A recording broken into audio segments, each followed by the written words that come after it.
Darru ka Gusti Allah la'allahum yadarra'u. Urang we kos kitu kesusah deket ka kiai darah ka kiai darah barang susah barang sugi henteu.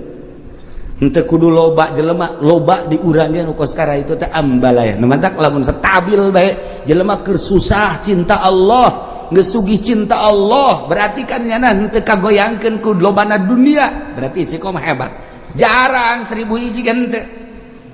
Asal naik baik mulai guys. Kamari mah bisa tamat Quran sabulan sakali ku ari mah Quran ngan di deuleu doang. Eker kamari mah rada susah teh ya, bisa babarengan jeung babaturan barang ku ari sugih geus teu bisa babarengan jeung babaturan. Kamari ieu mah keur rada susah teh ya, bisa seserian barang sugih mah tuh geus teu bisa ku ari mah sibuk. Bandung teh, Surabaya teh, Singapura teh, Jakarta teh.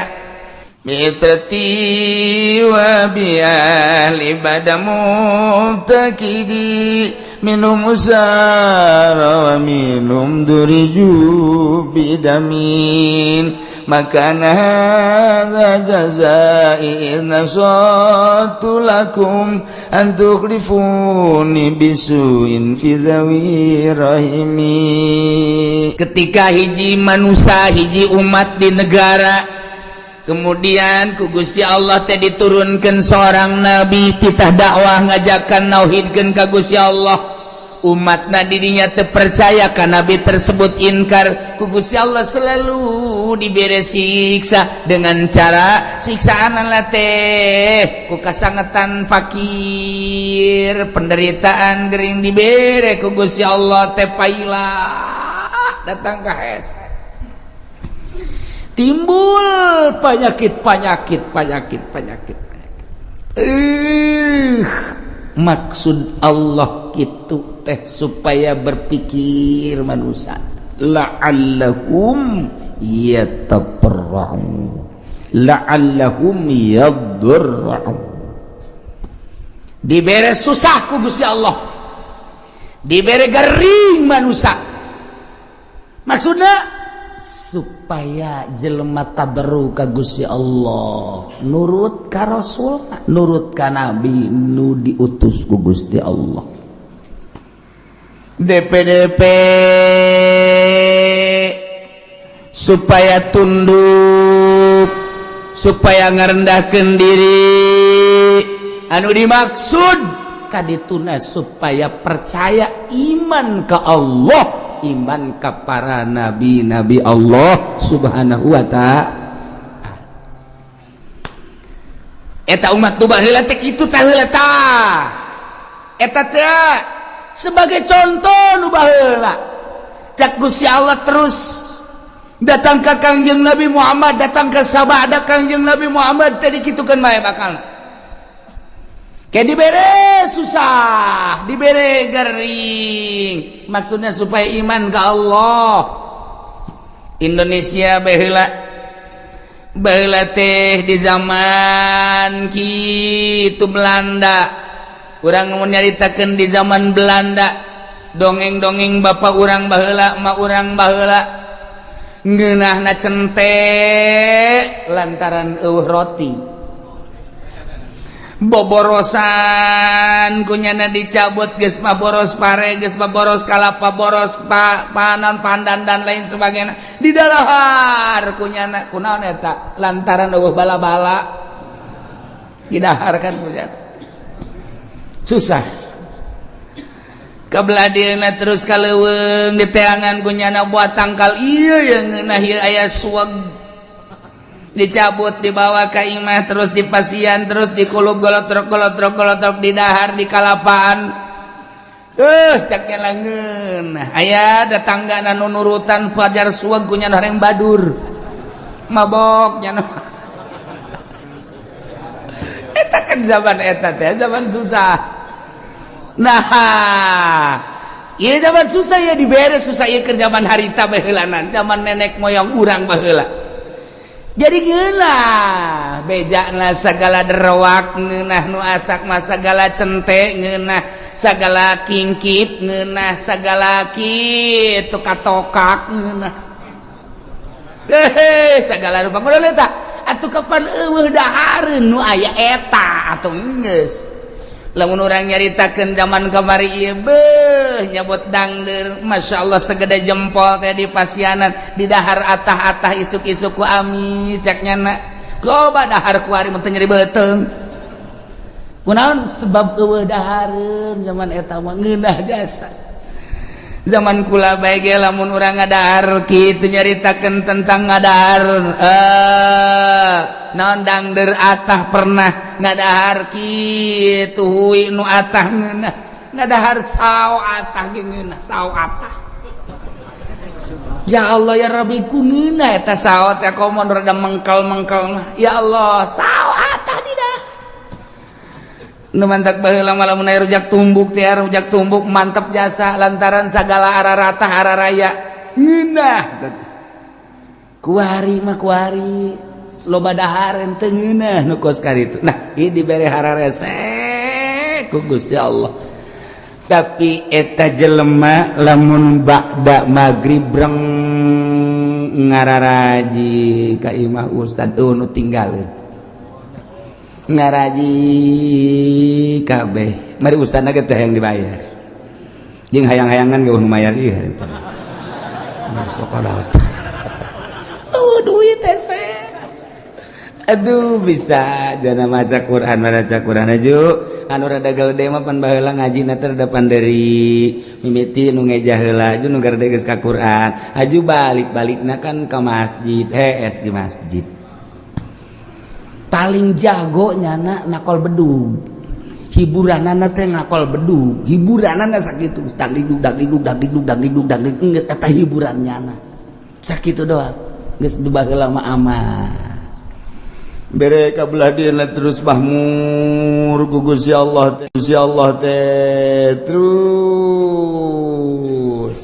engke paroho deui ka Allah jadi beres susah deui ku Allah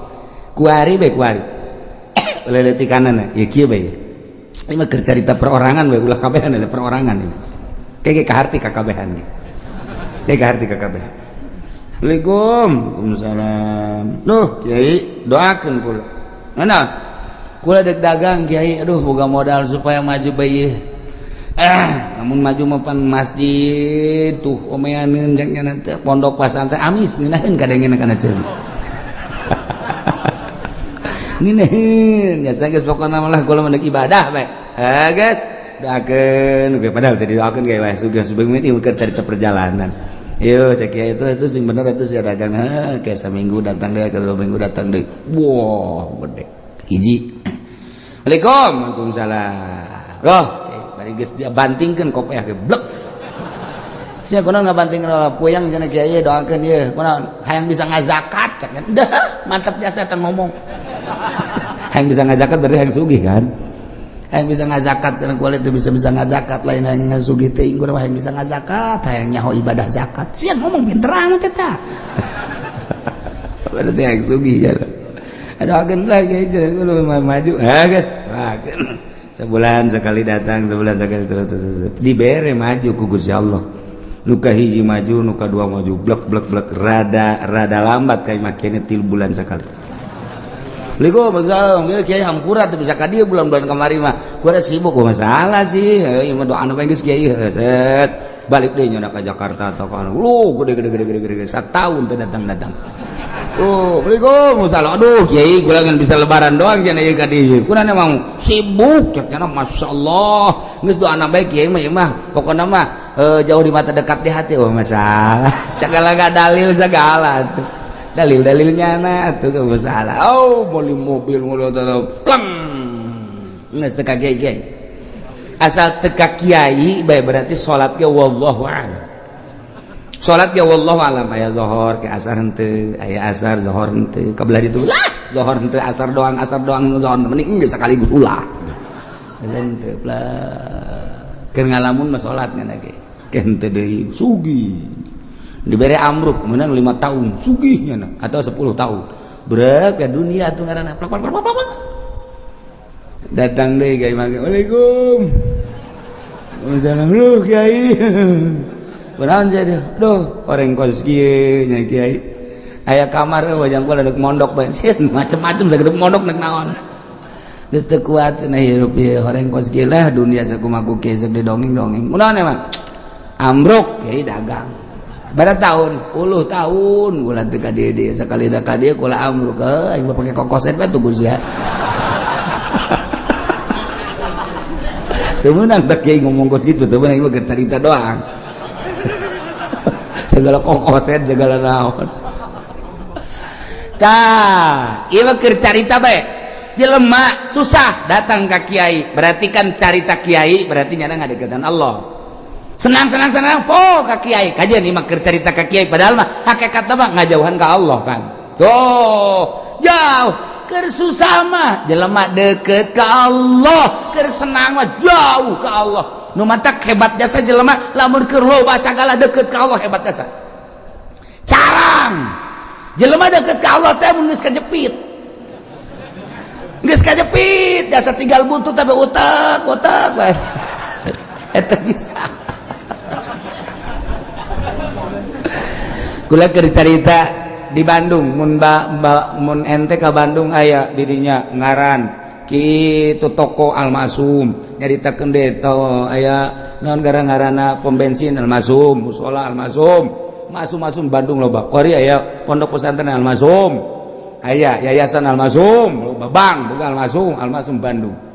eta teh kumaha dongengna baheula ngaranna Haji Maksum eta teh keur susah jasa datanglah ka Mitoha ka Garut kees tadi mah Mitoha doana kiai geus di Mitoha tadi dinya geus didoakeun beres Mitoha barudak nantu ngadoakeun maju ambruk deui tas maju teh teu ka imam Mitoha teu ka imam Mitoha ambruk ka imam Mitoha deui oh maksudnya deng deui di imah teh deui biasa doakeun boh majuna teu kira-kira pohar aja sah miliuder Bandung geus lah geus datang ka pae teu kapanggih geus teh masalah ieu keur carita masalah itu masalah nyana ge teu bermasalah ieu mah keur carita kos kitulah dunia poho dunia mah ka Allah tah ka Allah tah datang ka pae teh teu kapanggih teh jeung mitoha tah lantaran nyana teh urusan dunia masyaallah karim aya deui moal dicaritakeun tah di Bandung aya anu boga kitu Majalaya